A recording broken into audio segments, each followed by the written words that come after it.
Hello everyone, welcome to 2 Minute Cardiology, and we're going to talk about pre-op stress tests.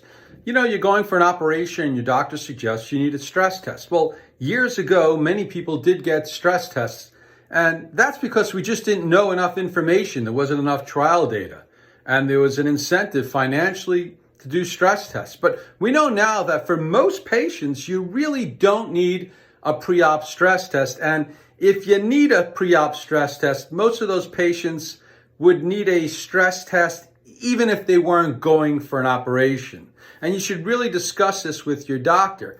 That's because studies show that there's no benefit. There's a great cost and there's actually risk.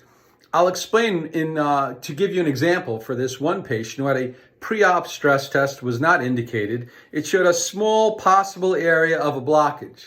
Now, prior to the operation, a doctor prescribed beta blockers. And in the 1980s and 90s, that was thought to be helpful.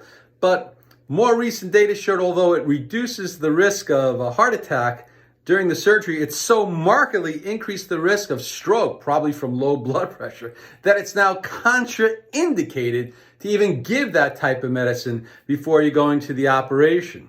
Now, that patient ended up being called several times and told, after the operation, you need an angiogram. But we know from the COURAGE and ischemia trials, for most of these patients, it's not beneficial. He had a stent placed in an artery that wasn't even consistent with the stress test, and now he's on lots of medication that he may not have needed, and also went and had a risky procedure, which is that cardiac catheterization. So if your doctor is considering doing a stress test before a surgical procedure, ask these following questions. Is it necessary?